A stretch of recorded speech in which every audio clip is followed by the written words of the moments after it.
네, 요한복음 특강 48번째 시간입니다.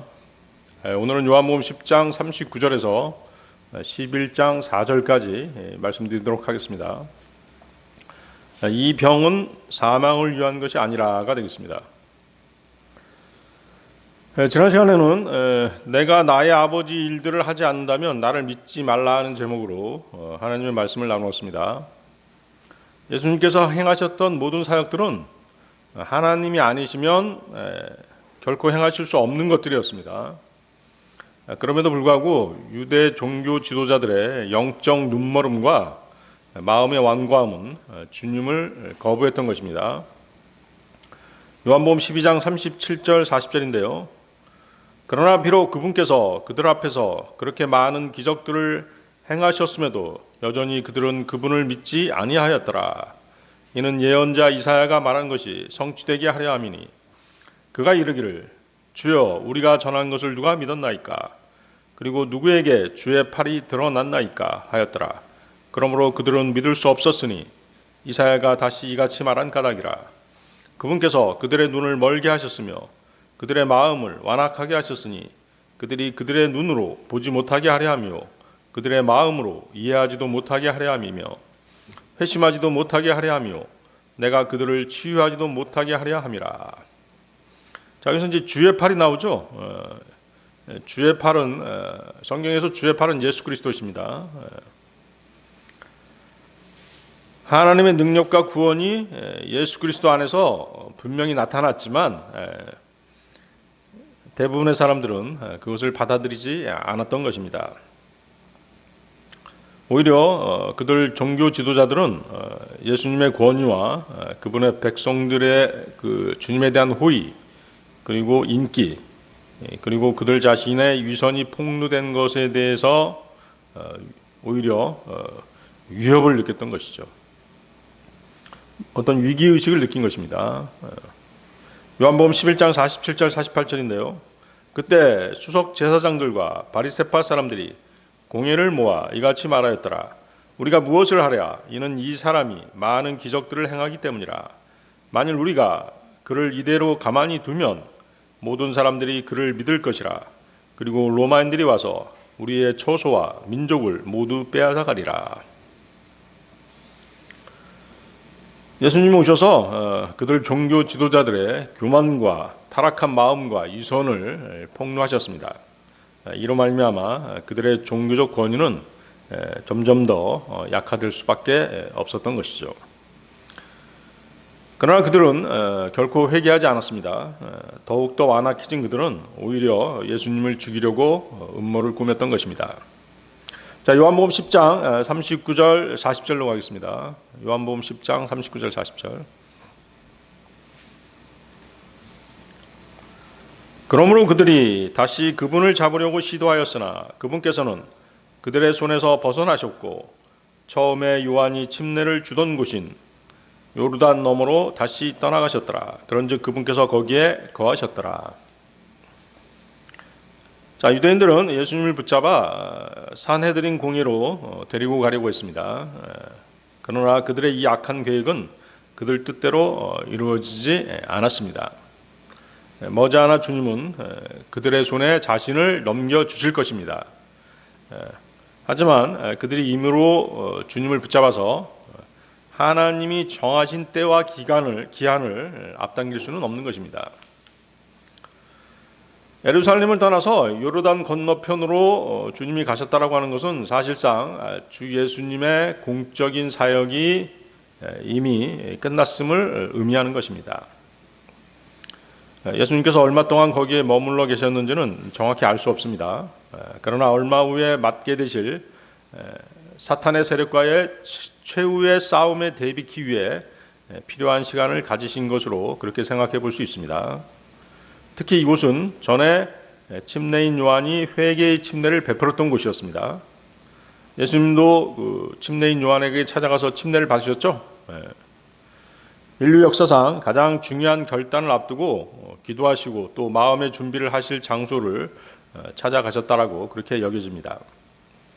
예수 그리스도께서는 목숨을 내어 놓으실 그 정해진 때가 되기까지 예루살렘으로 돌아오시지 않으시는 것입니다. 이는 결코 그 유대 종교 지도자들을 무소해서 그런 것이 아니죠. 그분 자신의 생명을 보호하기 위해서도 아닙니다. 조만간 하나님께서 정하신 때가 이를 것입니다. 주님은 그 때를 준비하시기 위해서 요르단 건너편으로 그렇게 넘어오신 것입니다. 자, 요한복음 10장 41절 42절로 가겠습니다. 41절 42절. 그리고 많은 이들이 그분께 모여들어 말하기를 요한은 어떤 기적도 행하지 아니하였으나 요한이 이 사람에 관하여 전한 모든 것들은 진실이었도다 하였더라. 그런즉 많은 이들이 거기에서 그분을 믿었더라. 자, 예수님께서는 유대인들에게 멸시받으셨습니다. 또 거부당하셨습니다. 하지만 침례인 요한이 처음 침례를 주던 이곳 요르단 건너편에 오시자 많은 사람이 주님께 나와왔습니다. 유대인 종교 지도자들은 조직적으로 주님께 대적해 왔지만 그런 가운데서도 일부 사람들은 주님께 나아오도록 하나님께서 역사하셨던 것이죠. 그분을 만나고자 많은 사람들이 찾아왔다는 것은 그곳의 분위기가 예루살렘과는 상당히 달랐음을 보여주는 것입니다. 그들은 예수님이 예루살렘에서 배척당하신 것을 알고 있었음에도 주님을 믿었던 것이죠. 자, 그 이유는 두 가지로 볼 수 있습니다. 하나는 침례인 요한이 전에 예수님에 관해 증거한 것을 그 지역 사람들이 잘 알고 있었기 때문인 것이죠. 자, 뭐라고 얘기합니까 그들이? 요한은 어떤 기적도 행하지 아니하였으나 요한이 이 사람에 관하여 전한 모든 것들은 진실이었도다 라고 말하죠. 그래서 그 말이 바로 이제 이 사실을 뒷받침하는 것이죠. 그러니까 요한이 전한 증거로 해서 예수님을 믿게 된 것입니다. 그렇죠? 지금도 마찬가지잖아요. 예수님을 바로 믿는 사람이 누가 있어요? 아무도 없죠. 우리가 밖에 나가서 예수님을 증거했을 때 그들이 믿게 되는 것이죠. 그래서 우리들의 사명이 굉장히 막중한 것이에요. 그리스도인들의 사명이 예수님을 믿게 하게끔 하는 그런 사명이잖아요.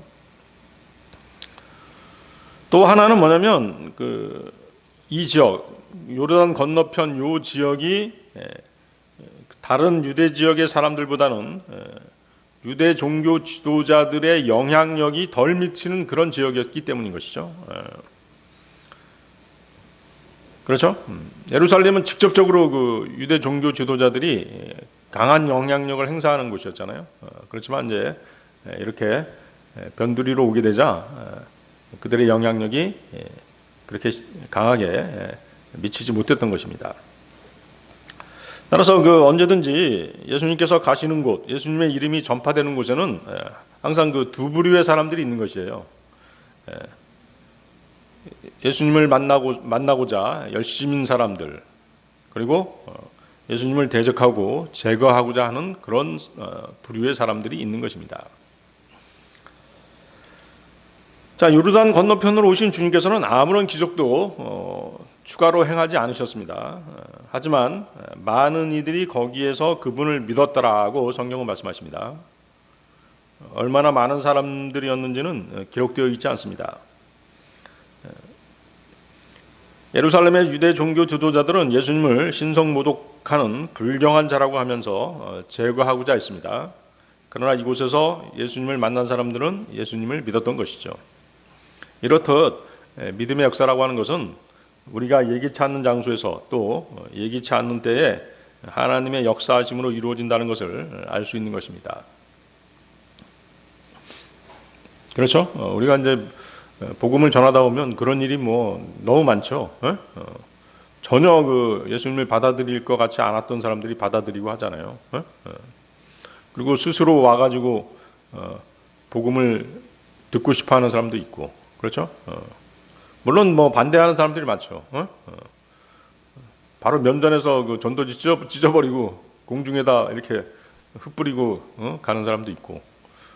어제 같은 경우도 어때요?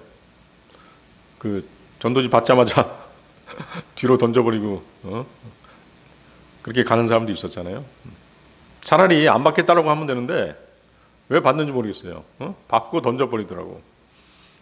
안 받겠다라고 하면 우리가 안 주잖아요. 자, 요한복음 이제 11장으로 가겠습니다. 요한복음 11장 1절. 이때 나사로라는 이름으로 불리는 어떤 남자 한 명이 병들었는데 마리아와 그녀의 자매 마르다의 마을인 베다니 출신이었더라.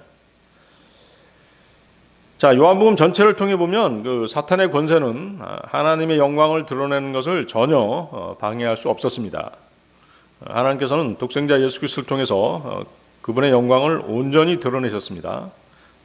하나님의 목적을 이루시기까지 어느 누구도 방해할 수 없음을 그분의 영광을 통해서 보여주신 것이죠.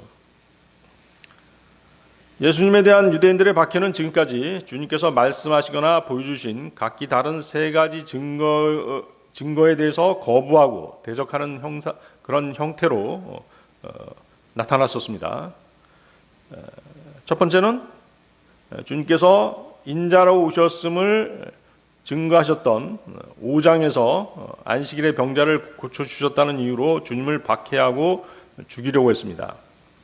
하나님께서 육신을 입고 오셨다는 그 사실만을 가지고도 신성모독이다, 가짜다 이런 식으로 이제 박해를 했을 뿐만 아니라 또 안식일을 범했잖아요. 그 일로 해서 주님을 박해하고 죽이려고 했던 것이죠. 요한복음 5장 16절인데요. 그러므로 이에 유대인들이 예수님을 박해하였고 그분을 살해하려고 하였더라. 이는 그분께서 안식일에 이런 일들을 행하신 까닭이라. 두 번째는 이제 요한복음 8장 58절에서 있었습니다. 주님이 자신이 메시아이심을 밝히면서 아브라함이 있기 전에 나는 있느니라고 말씀하셨죠. 그러자 유대인들이 돌을 집어서 주님께 던지려고 했던 것이죠.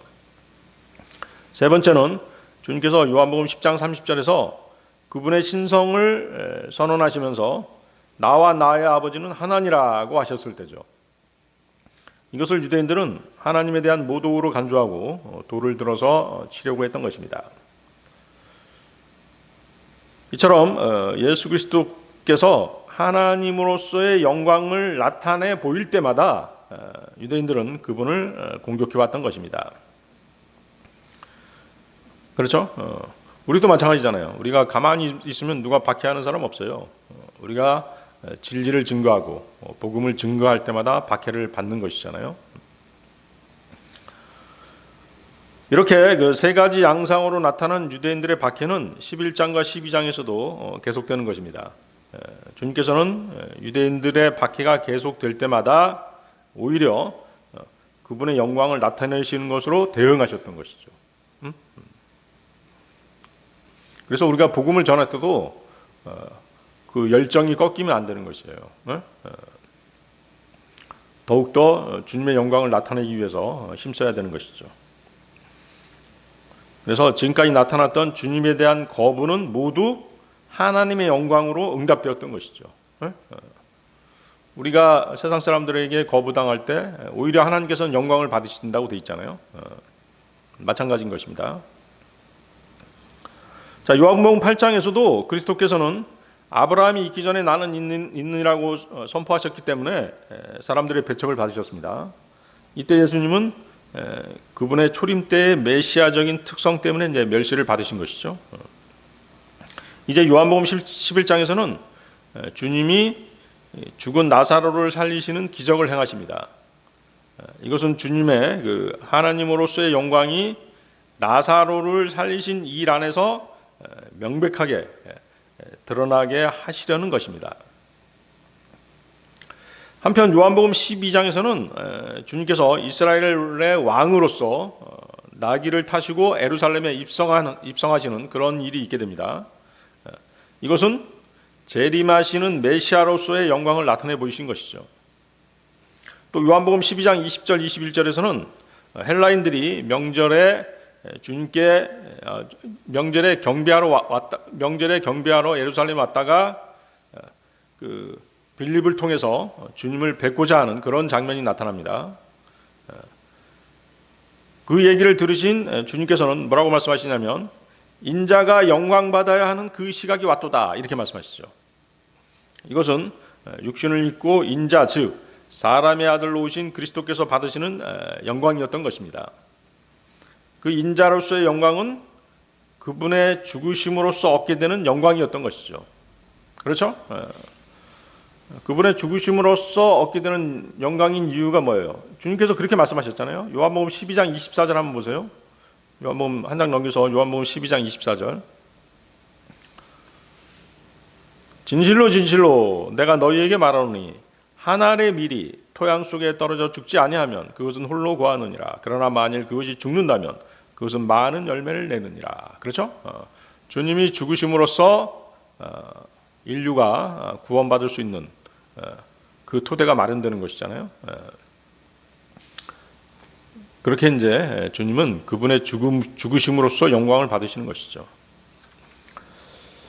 자, 다시 요한복음 11장 1절 돌아가 보십시오. 거기 이제 베다니라는 그 지명이 나오죠.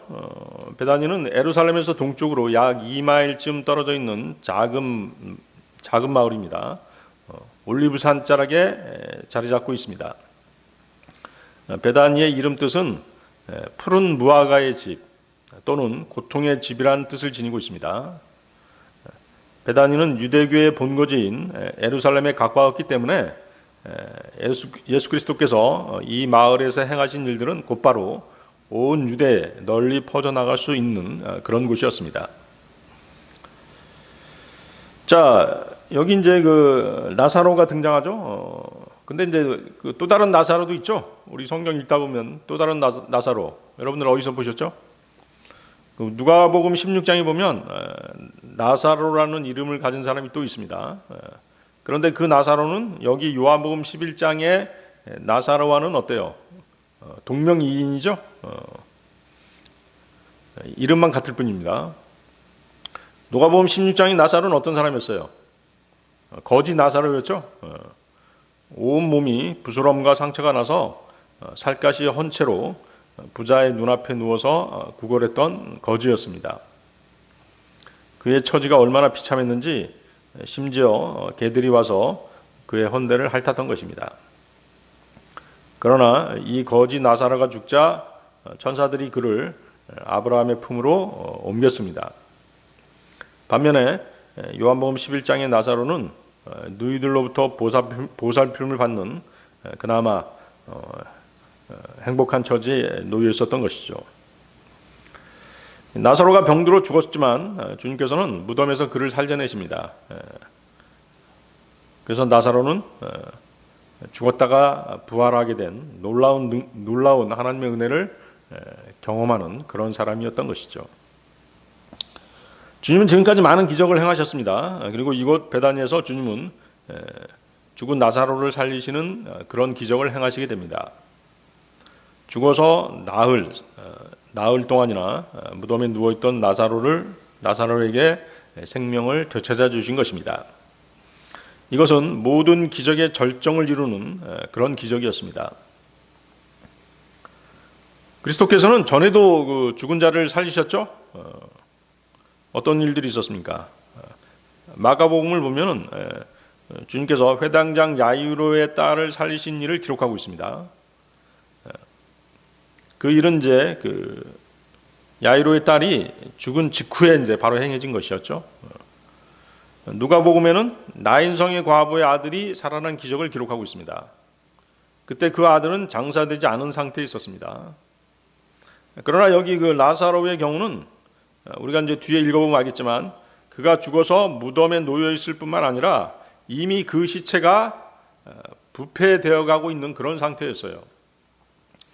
그래서 그 상태에서 주님께서 그의 생명을 찾아주셨기 때문에 더욱 극적인 장면이 전개되는 것이죠. 자, 요한복음 11장 2절로 가겠습니다. 요한복음 11장 2절. 그 마리아는 향유를 주께 붓고 그분의 두 발을 자신의 머리카락으로 닦던 자였더라. 그녀의 오라비인 나사로가 병들었더라. 그렇죠? 나사로, 마르다, 마리아 이렇게 세 식구가 살고 있었던 곳이에요. 지금 그 마리아에 대해서 얘기하고 있죠.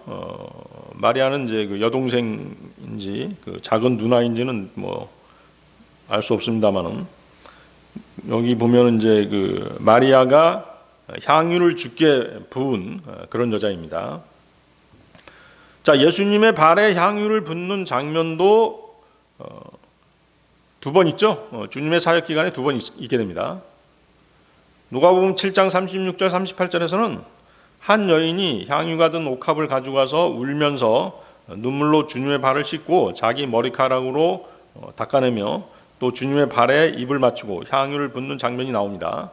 그래서 누가복음에 나오는 그 향유를 부은 여자와 여기 마리아가 또 향유를 부었죠. 다른 여자입니다. 다른 여자라는 거. 그 상황이 다르죠. 거기 한번 보세요. 누가복음 한번 보십시오. 누가복음 7장 36절 38절. 그래서 향유를 붓는 두 번의 사건이 있는데 그 향유를 붓는 여자들이 달라요. 누가복음 7장 36절 38절. 그런데 바리새파 사람들 중 한 명이 그분께 친히 자신과 함께 식사해 주실 것을 요청하였더라. 그리하여 그분께서 그 바리새파 사람의 집으로 들어가서 음식 앞에 앉으셨더라. 그런데 보라, 그 도시 안에는 죄인인 여자가 있었는데 그녀가 예수님께서 그 바리새파 사람의 집안에 앉아 식사하고 계셨던 것을 알았을 때 향유가 든 설화 속구함을 가져왔더라. 그러고는 그분 뒤편에서 울며 그분의 발치에 섰고 눈물들로 그분의 두 발을 씻기 시작하였으니 자신의 머리카락들로 그것들을 닦아냈고 그분의 두 발에 입을 맞춘 다음 그것들의 향유를 부었더라. 자, 이 사건을 마가복음 14장 3절에서 9절은 다른 각도에서 진술하고 있습니다. 그래서 거기다 써놓으시면 돼요. 누가복음 7장 36절 38절에서 뭐라고 써놔요? 마가복음 14장 3절 9절. 그래서 같은 여자입니다. 누가복음과 마가복음에서 주님께 향유를 부은 여자는 똑같은 여자예요. 죄인인 여자라고 돼 있죠. 죄인인 여자라는 건 뭐예요? 유대 사회에서 죄인이라고 하면 뭐예요? 천대받는 어떤 직업을 갖는 것이죠. 율법에 어긋나는 그런 직업을 갖고 있는 사람을 죄인이라고 얘기하는 것이에요. 그러니까 이 여자의 직업이 뭐겠어요? 죄인이니까 손가락질 받는 그런 직업이겠죠. 그러니까 직업 창녀일 가능성이 많죠. 그렇죠? 자, 마가복음 14장 3절 9절도 한번 읽어보겠습니다. 이후에 베다니에 있는 나병 환자 시몬의 집안에서 그분께서 앉아 식사하고 계셨을 때 한 여자가 매우 귀한 감송향유가 든 설화석구함을 가지고 왔더라. 그런 다음에 그녀는 그 함을 깨뜨려 그분의 머리 위에 그것을 부었더라. 그러자 자기들 속으로 격분하는 어떤 이들이 있었으니 이같이 말하였더라. 어찌하여 이처럼 향유를 낭비하게 되었느냐. 이는 그것이 300펜스 이상으로 팔렸을 것이요 가난한 자들에게 주어졌을 것이기 때문이라. 그래하여 그들이 그녀를 거슬러 불평하였더라. 이에 예수님께서 이같이 말씀하셨느니라. 그녀를 내버려 두라. 어찌하여 너희는 그녀를 곤란하게 하느냐. 그녀는 나에게 좋은 일을 하였느니라. 이는 너희가 너희 곁에 가난한 자들을 항상 두고 있으며 너희가 원할 때마다 친히 그들에게 선을 행할 수 있기 때문이라. 그러나 너희는 언제까지나 나를 곁에 두고 있지는 못하느니라. 그녀는 자신이 할 수 있는 일을 하였으니 그녀가 장사 지내는 일을 위하여 나의 몸에 기름을 붓고자 미리 온 것이라. 진실로 내가 너희에게 말하노니 온 세상이 걸쳐 이 복음이 선포되는 곳은 어디든지 그녀가 행한 이 일 역시 그녀를 기념하기 위하여 언급되리라. 자, 그래서 이 여인은 이제 죄인인 여자로 지칭될 뿐 그 이름은 나와 있지 않습니다. 그렇지만 이제 마가하고 누가는 아마도 그 여인의 이름을 알고 있었을 것입니다. 거기 뭐라고 말씀하세요? 온 세상에 걸쳐 이 복음이 선포되는 곳은 어디든지 그녀가 행한 이 일 역시 그녀를 기념하기 위하여 언급되리라고 말씀하시기 때문이죠. 자, 이 여인은 이제 왜 향유를 들고 주님께 나왔을까요? 자, 그 유대인들이 뭐라고 해요? 이 여인을 죄인인 여자라고 얘기하잖아요. 그러니까 이 여인은 죄인으로서 주님께 용서를 구하기 위해 나왔던 것이죠. 그렇죠? 그래서 유대인들이 혐오스럽고 가증스럽게 여기는 그런 직업 창녀였을 것이다 라고 우리가 생각하는 것이죠. 그래서 이제 이 여인은 여기 그 요한복음 11장의 마리아와는 다른 여인이었던 것입니다. 근데 마리아도 그렇고 이 여인도 어때요? 주님께 향유를 붓죠. 근데 그것이 뭐예요? 주님께서 뭐라고 말씀하세요? 그녀가 장사 지내는 일을 위하여 나의 몸에 기름을 붓고자 미리 온 것이라 이렇게 말씀하시잖아요. 그러니까 어때요? 조만간 주님께서 어떻게 하신다? 돌아가신다는 것이죠. 죽으신다는 것이죠. 십자가에. 그 말씀을 하시는 것이에요. 근데 그 여인은 어때요? 향유를 부은 여인은 단지 자신이 죄인임을 자백하고 주님 앞에 속죄하기 위해서 나왔지만 그것이 본심이었지만 그 상황은 주님 보시기에는 어때요? 내 장례식을 예비하기 위해서 준비하기 위해서 나한테 향유를 부은 것이다. 이렇게 말씀하시는 것이죠.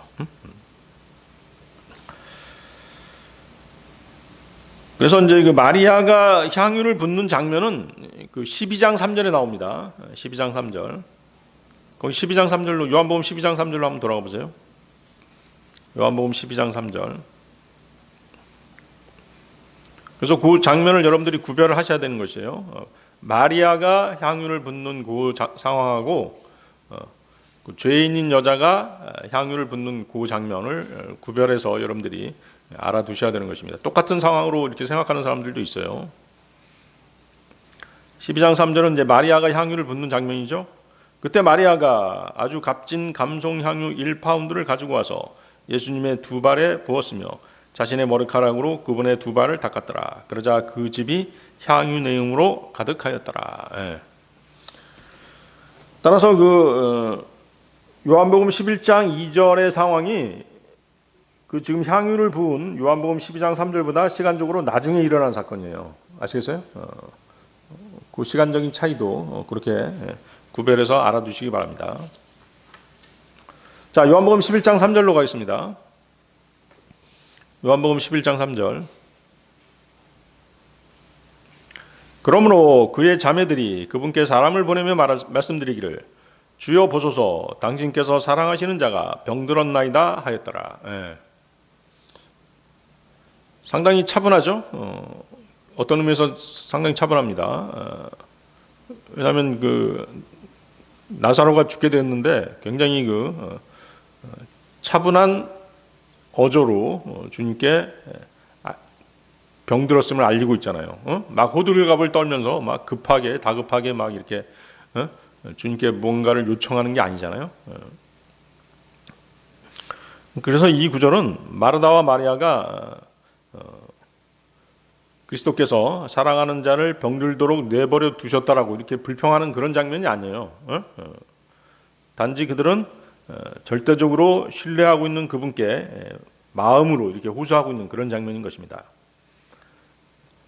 그녀들은 오라비 나사로의 병을 고칠 처방을 그리스도께 구하는 대신에 단지 주님께 그들의 절망적인 상태를 알린 것뿐인 것이죠. 알린 것입니다. 그녀들은 주님께서 서둘러 베다니에 오실 것을 요구하지도 않았습니다. 막 예언하면서 오라비의 병을 고쳐달라고 그렇게 구하지도 않았죠.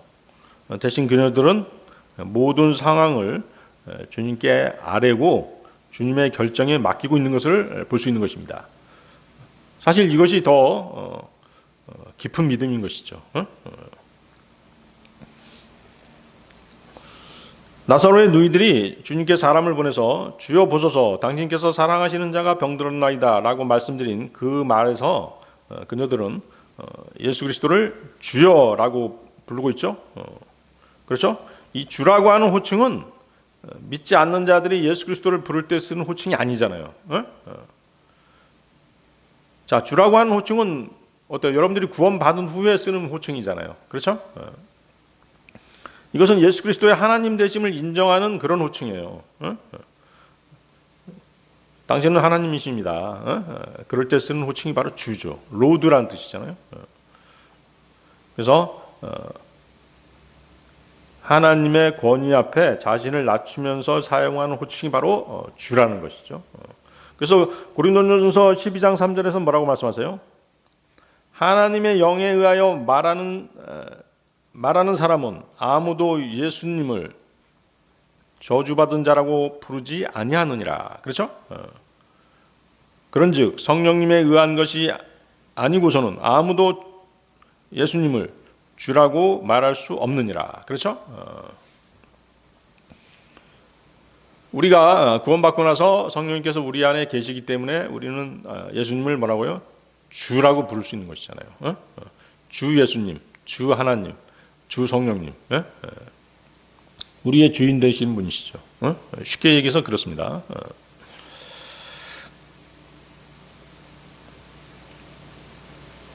따라서 나사로의 누이들은 예수 그리스도께서 하나님의 아들이심을 믿고 있었던 것이죠. 주라고 하는 호칭을 통해서 우리가 그렇게 알 수 있는 것이에요. 한편으로 그 라사로의 누이들은 자기 동생을 지칭하면서 당신께서 사랑하시는 자라고 말합니다. 그죠? 당신께서 사랑하는 자. 그들은 주님을 향한 인간의 보잘것없는 사랑을 내세우기보다는 인간을 향하신 주님의 무한하신 사랑을 내세웠던 것이죠. 자, 여러분들 한번 생각해 보세요. 사랑을 얘기할 때 하나님을 사랑하는 우리의 사랑, 또 하나님께서 우리를 향한 사랑, 어때요? 어떤 사랑이 더 크겠어요? 그렇죠? 인간을 향하신 하나님의 사랑이 훨씬 더 크잖아요.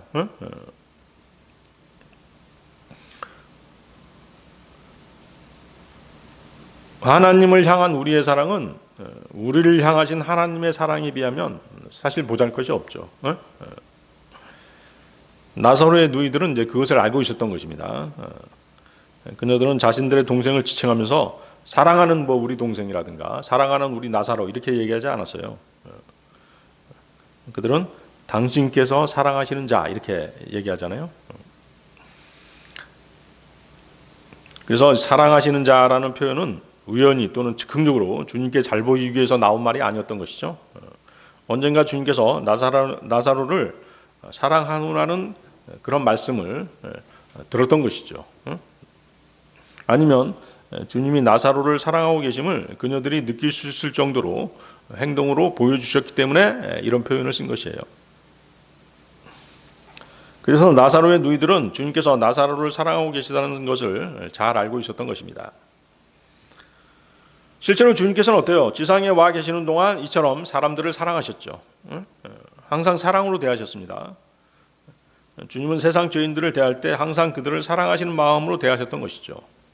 또 동정하는 마음을 가지고 사람들을 대하셨어요. 이 사실이 중요한 이유는 뭐냐면 우리가 복음을 전할 때 만나는 사람들은 어때요? 주님과 같은 마음을 가지고 대해야 되는 것이에요. 동정하는 마음, 사랑하는 마음으로 복음을 전해야 되는 것이죠. 그렇죠?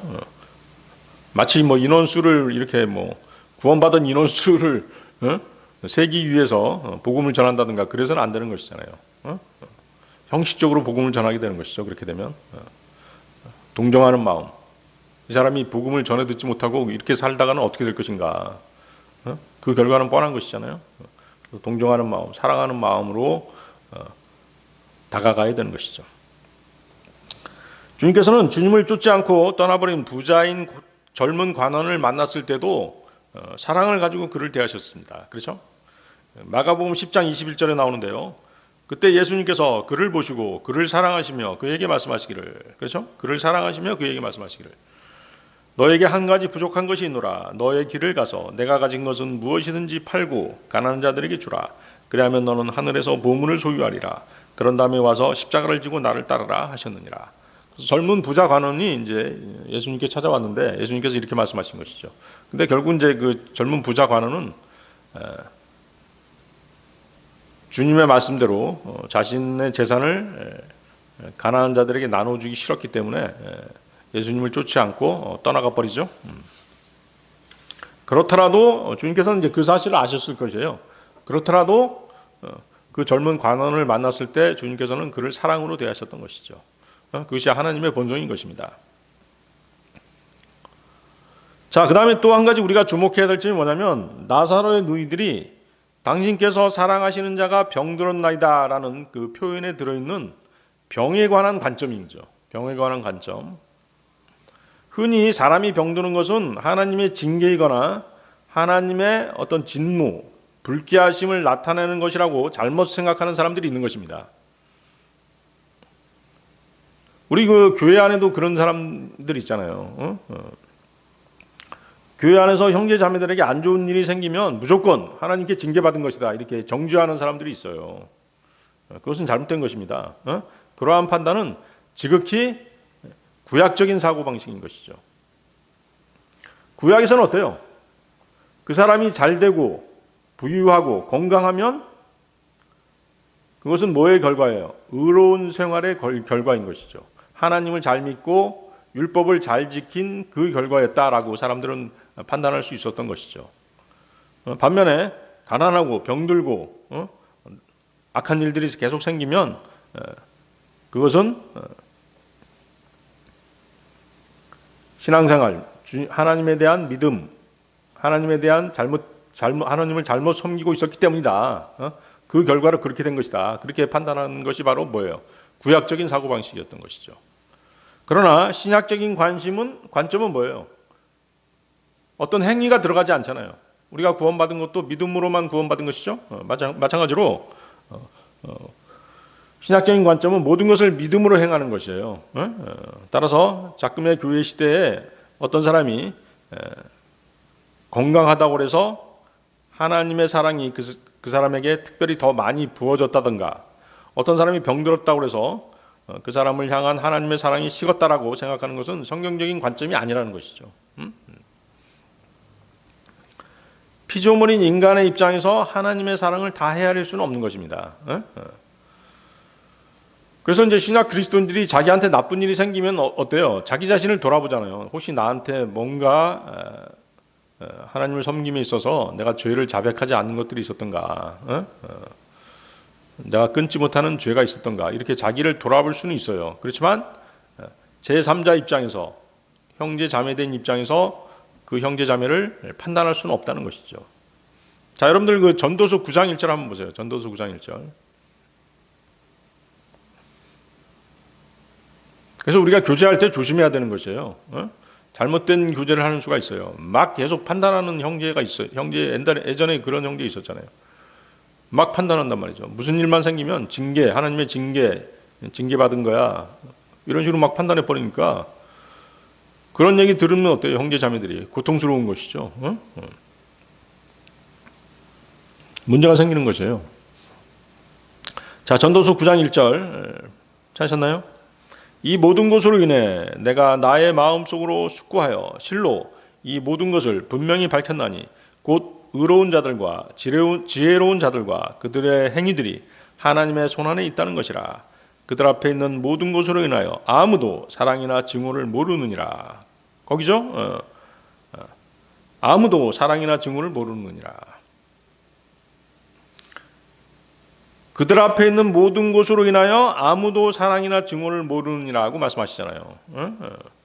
그래서 사람은 겉으로 드러나는 상황이나 사건을 통해서는 하나님의 사랑이나 진노를 판단할 수 없다라고 말씀하시는 것이에요.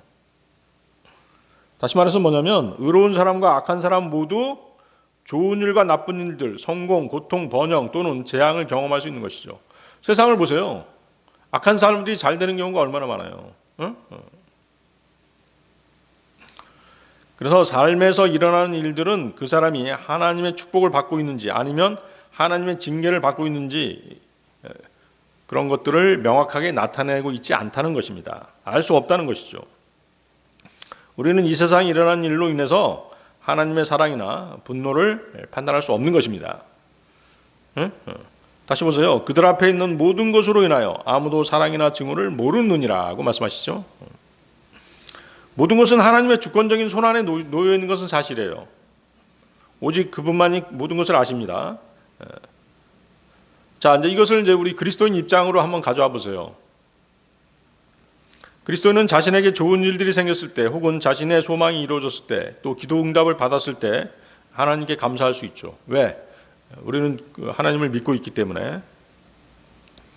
그래서 신약 그리스도인들의 생각은 모든 성공, 또 성취, 축복 등 모든 것이 단순히 자신의 노력에서 비롯되는 것이 아니라 하나님께로부터 온다는 것을 알기 때문인 것이죠. 따라서 그리스도인은 소망이나 바람이 성취되었을 때 그것이 단지 자신의 계획이나 공로로 이루어진 것이 아니라 하나님께서 허락하셨기 때문에 그런 것들이 이루어졌다라고 깨닫는 것이죠. 그래서 이러한 성취는 우연한 행운이 아니라 하나님의 손길로 주어진 선물이기 때문에 어떤 마음이 생기는 것이에요? 감사하는 마음이 생기는 것이죠. 그들 앞에 있는 모든 것으로 인하여 아무도 사랑이나 증오를 모르기 때문에 우리는 그 일이 왜 일어났는지 좋든 나쁘든 항상 알 수는 없다는 것이죠. 그래서 좋은 일, 특히 오랫동안 바라던 일이 실제로 일어나면 그리스도인의 마음은 감사함이 우러나오는 것입니다. 그렇죠? 그렇지만 어때요? 이방인들은 어때요? 믿지 않는 사람들은 그런 게 전혀 없잖아요. 괜히 다른 식으로 감사 대신 다른 식으로 얘기를 하잖아요. 오늘 운이 좋았다든가, 오늘 갑자기 무슨 세상 말로 하면 뭐예요? 오늘 땡 잡았다든가 그런 식으로 표현을 하는 것이지 하나님에 대한 감사는 전혀 없는 것이죠. 왜 그러면 그리스도인들은 감사함이 차오르는 것이죠? 왜냐하면 그 상황 자체가 어때요? 나쁘게 흘러갈 수도 있었잖아요.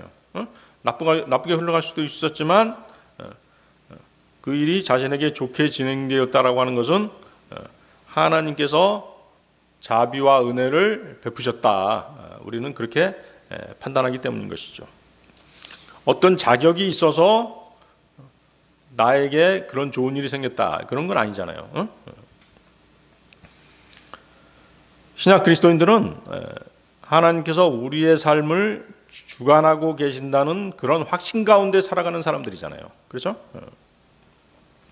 소망이 이루어질 때 하나님께서 우리의 삶에 세심하게 관심을 기울이시고 함께 하신다는 사실이 더욱 확고해지기 때문에 우리는 감사할 수 있는 것입니다. 그리스도인들이 단순히 좋은 일이 일어났기 때문이 아니라 모든 것이 하나님의 주권과 돌보심 아래 일어났기 때문에 감사해야 되는 것이죠. 기도 응답이 이루어지는 것은 단순한 사건이 아니라 하나님의 자비하심과 은혜의 베푸심이 있었기 때문에 우리는 온 마음을 다해서 하나님께 감사하는 것입니다. 그것이 세상 사람들과 우리 그리스도인들의 차이점인 것이죠. 그래서 잠언 3장 5절 6절은 뭐라고 말씀하세요? 너의 마음을 다하여 주를 신뢰하라. 그리고 너 자신의 명철에 기대지 말라. 너의 모든 길들 가운데서 그분을 인정하라. 그리하면 그분께서 너의 행로들을 인도하시리라. 하나님을 인정하는 삶을 사느냐 아니면 하나님 없이 사느냐, 그 차이점이에요. 자, 다시 돌아가 보겠습니다. 마르다와 마리아는 오라비 나사로가 위급한 상황에 처했을 때 주님을 가장 먼저 찾았죠. 그분께 그들의 마음의 짐을 내려놓았던 것이죠. 이것이 진정한 믿음인 것이죠. 다른 것을 찾지 않는 것이죠. 오직 누구를 먼저 찾은 것이에요? 주님을 먼저 찾은 것이에요. 시편 46편 1절에는 하나님께서는 우리의 피난처와 힘이시오 곤경 가운데 나타나시는 아주 즉각적인 도움이시라. 여러분들이 이런 말씀을 알고 있다면 어떤 어려운 일이 생겼을 때 우리는 즉각적으로 주님께 도움을 청할 수 있는 것이죠. 세상 사람을 찾는 것이 아니라 자기 친구를 찾는 것이 아니라 주님을 먼저 찾게 되는 것이죠. 그게 그리스도인들의 믿음인 것입니다. 자, 성경에서도 보면 어때요? 백성이 모세를 막 원망하던 그런 때가 있었죠. 모세를 막 돌로 들어서 치려고 했던 그런 때도 있었습니다. 그러자 모세는 어떻게 했어요? 주님께 부르짖었죠. 히스기야 왕은 아시리아의 랍사케로부터 협박 편지를 받았을 때 어떻게 했어요? 그 협박 편지, 그 글을 주 앞에 펼쳐놓고 기도를 드렸죠. 마르다와 마리아는 어때요? 나사로가 병들었을 때 그들의 모든 염려를 주님께 맡겼던 것이죠. 그래서 베드로전서 5장 7절에서는 뭐라고 말씀하세요? 너희의 모든 염려를 그분께 던지라. 이는 그분께서 너희를 돌보시기 때문이라. 우리에게 계신 대제사장은 우리의 약함을 체험하신 분이십니다. 동정심이 가득하신 분이십니다. 히브리서 4장 15절인데요. 이는 우리에게 계신 한 대제사장은 우리의 연약함을 공감하지 못하는 분이 아니시기 때문이라. 오히려 모든 점에서 우리가 그러한 것처럼 시험을 받으셨으나 그럼에도 죄는 없는 분이시라. 주님은 고통받는 그분의 백성들을 깊이 동정하십니다. 그들에게 마음의 고뇌를 그분 앞에 쏟아 놓으라고 권유하십니다. 주님은 그분이 부활하신 아침에 슬픔으로 눈물을 흘리는 마리아를 만나셨을 때 뭐라고 말씀하세요? 여자여, 내가 어찌하여 우느냐고 물으셨습니다. 주님은 분명히 마리아가 우는 이유를 알고 계셨습니다. 그렇지만 주님이 이렇게 물으신 이유가 뭘까요? 그녀가 그분 앞에 마음의 짐을 풀어놓기를 원하셨기 때문에 그렇게 물어보신 것이죠. 너희의 모든 염려를 그분께 던지라고 주님은 언제나 그렇게 말씀하십니다. 마르다와 마리아는 주님의 말씀대로 행한 것입니다. 이 점에 있어서 그녀들은 작금의 우리 그리스도인들에게 지혜롭고 가치 있는 모범을 남겨준 것입니다. 시편 37편 5절에서도 너의 길을 주께 맡기라. 또한 그분을 신뢰하라. 그래야만 그분께서 그것을 실현하시리라고 말씀하십니다. 주님께 맡기는 것이 바로 우리의 책임이며 특권인 것이에요. 하나님의 자녀된 특권인 것이라니까요. 근데 우리들은 맡기지 못하고 살잖아요. 우리는 하나님께서는 그분의 주권대로 그리고 그분이 정하신 때에 우리의 기도나 소망을 이루어 주실 것임을 우리는 믿어야 되는 것이죠. 그렇죠?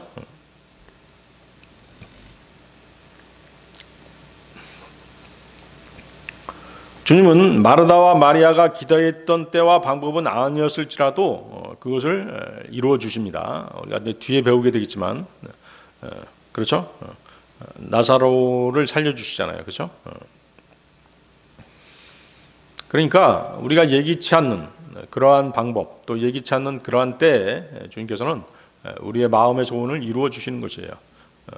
우리가 맡겼을 때 그렇게 되는 것이죠. 우리의 모든 염려를 그분께 던졌을 때 그렇게 되는 것이에요. 바울사도 예를 들어보세요. 바울사도는 로마에 가서 복음 전하기를 매우 갈망했었죠. 나 로마에 가서도 내 복음을 전해야 되겠다. 그런데 그 복음 전하는 게 어떻게 이루어졌어요? 전혀 예기치 않은 방법으로 이루어졌죠. 바울은 어때요? 죄수의 몸이 돼서 로마로 이송됐던 것이에요. 그리고 그 로마의 감옥 안에서 복음을 전파했던 것입니다. 자, 요한복음 11장 4절로 가겠습니다. 요한복음 11장 4절. 예수님께서 그것을 들으시자 친히 말씀하시기를 이 병은 사망에 이르는 것이 아니라 오직 하나님의 영광을 위한 것이라. 이로써 하나님의 아들이 그것을 통하여 영광을 받으려 함이라 하셨느니라. 자, 하나님의 영광이 누구의 영광으로 연결돼요? 예수 그리스도의 영광으로 연결이 되죠.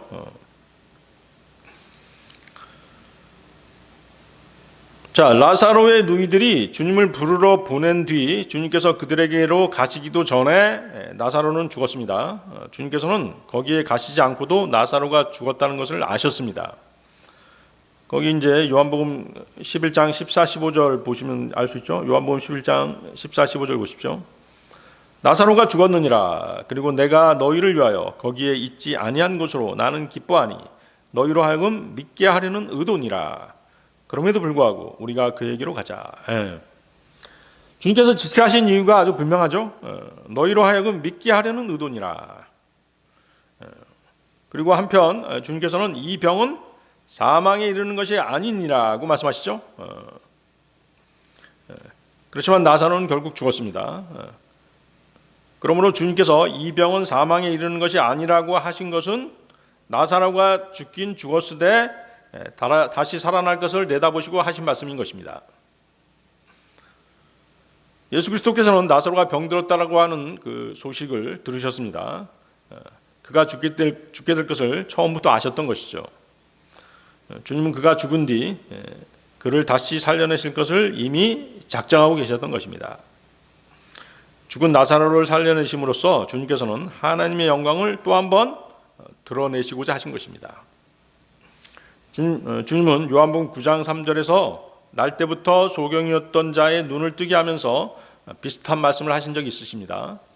그 말씀도 하나님의 영광을 드러내시고자 하신 말씀이었죠. 요한복음 9장 3절인데요. 이 사람이 죄를 지은 것이 아니요 그의 부모가 죄를 지은 것도 아니며 오직 하나님의 일들이 그 안에서 명백하게 드러나게 하려는 것이라. 나사로의 병은 주님의 말씀에 의하면 죽음에 이르는 병이 아니었던 것입니다. 이것은 죽음이 이 병의 결과가 아니라는 것이죠. 그렇죠? 우리 그리스도인들에 해당되는 말씀이잖아요. 우리는 죽음이 끝이 아니잖아요. 세상 사람들 보세요. 세상 사람들 뭐라고 얘기해요? 죽음은 끝이지 뭐. 그렇게 얘기하죠. 우리는 죽음이 끝이 아니잖아요. 자, 그런데 왜 주님께서는 고통스러워하는 자매에게 그들의 오라비가 죽을 것이며 주님이 그를 죽은 자 가운데서 살리실 것임을 분명하게 말씀해 주지 않으셨을까요? 왜 그러셨을까요? 미리 말씀해 주실 수 있었는데, 그것은 하나님께서 행하시는 독특한 방법이죠. 그렇죠? 주님께서는 어려움 가운데서도 우리로 하여금 믿음으로 계속 행하게 하시는 것이죠. 우리로 하여금 더욱 인내하게 하시는 것입니다. 우리의 믿음을 강화시키려고 그렇게 하시는 것이죠. 그리고 우리로 항상 무릎 꿇고 기도하게 하시는 것이에요. 아시겠어요? 다시 보십시오. 이 병은 사망에 이르는 것이 아니라 오직 하나님의 영광을 위한 것이라. 이로써 하나님의 아들이 그것을 통하여 영광을 받으려 함이라. 죽음에 이르지 아니하리라는 말은 나사로가 죽지 않을 것이라는 뜻이 아닙니다. 왜냐하면 그는 분명히 죽었잖아요. 오히려 이 말씀은 죽음이 그가 걸린 병의 최종 결과가 아니라는 것이죠. 아까 말씀드렸다시피 우리 그리스도인들은 뭐예요? 죽음이 끝이 아니잖아요. 그 말씀인 것이죠. 자, 나사로가 병들어 죽고 다시 살아나는 기적은 그리스도께서 죽음을 이기신 부활의 능력을 예표하는 사건인 것입니다. 죽음조차도 하나님의 통제 아래 있음을 알게 하시는 것이죠. 심지어 고통과 죽음, 고난 등 우리의 믿음 생활의 모든 것들이 무엇을 위한 것이에요? 하나님의 영광을 위한 것들이에요. 자, 여러분들이 이 사실을 꼭 아셔야 됩니다. 우리에게 일어나는 모든 일들이 다 무엇을 위한 것이다? 하나님의 영광을 위한 것이다. 나사로의 병과 죽음은 하나님의 능력과 권위가 드러나는 그런 수단이었던 것입니다. 이 사실이 바로 성경에 일관된 그 주제인 것이죠. 특히 절망적으로 보이는 상황에서 하나님께서는 그분의 권능을 행하시고 그것을 드러내 보이시는 것이죠. 그리고 영광을 받으시는 것이에요. 예수님께서는 나사로가 부활해서 하나님께서 영광 받으시는 것을 그 영광을 자신이 영광을 받으신 것과 연결시키는 것이죠. 그래서 나사로의 부활은 단지 그를 살리신 주님의 영광만을 의미하지 않습니다. 이것은 나사로의 죽음과 부활이 예수님께서 영광을 받으실 죽음과 부활을 예표하기 때문인 것입니다. 나와 하나님은 하나니라고 말씀하셨잖아요. 그리고 요한복음 12장 23절에서 주님은 뭐라고 말씀하세요? 인자가 영광 받아야 하는 그 시각이 왔도다 이렇게 말씀하시잖아요. 나사로를 죽음에서 살리신 기적은 예수님의 부활과 생명을 가리키는 그런 표적과도 같은 기적이었던 것이죠. 요한복음 11장 25절에서는 뭐라고 말씀해요? 나는 부활이요 생명이라. 나사로를 통해서 미리 보여주신 것이죠. 부활과 생명을 미리 보여주신 것이에요. 예수님이 죽음과 생명을 주관하시는 하나님이심을 드러내신 것이죠. 육신을 입고 오신 그분의 사명을 확증해 주는 그런 말씀이었던 것입니다. 따라서 요한복음 11장 4절은 하나님께서 고통과 심지어 죽음을 통해서도 그분의 영광을 드러낼 수 있다라고 하는 것을 우리에게 가르쳐 주시고 또 보여주시고 계신 것입니다.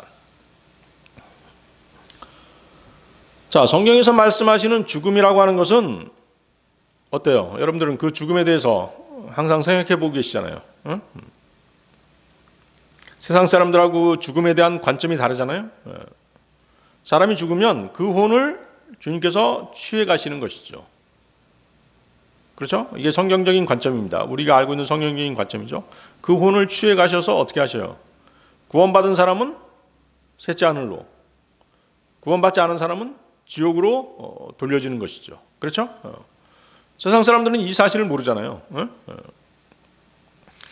막연하게 생각하잖아요. 막연하게 자신들이 한때 좋은 일 했던 것을 기억하면서 나쁜 일 했던 건 기억하지 않습니다. 좋은 일 했던 걸 기억하면서 내가 죽으면 막연하게 좋은 데 가겠지 뭐 이렇게 생각하잖아요. 그러니까 사람이 죽으면 그 혼을 하늘나라로 데리고 가시든 아니면 지옥으로 돌리든지 그 혼을 그의 몸에 다시 돌려주지 않는다는 것이 성경적인 관점에서의 죽음이에요. 자, 주 예수 그리스도를 믿고 거듭난 모든 그리스도는 어때요? 병들어 죽더라도 그 병은 사망에 이르는 병이 절대로 될 수가 없는 것이죠. 왜? 그리스도인이 죽더라도 주님께서 재림하시면 어때요? 반드시 다시 살아나기 때문인 것이죠.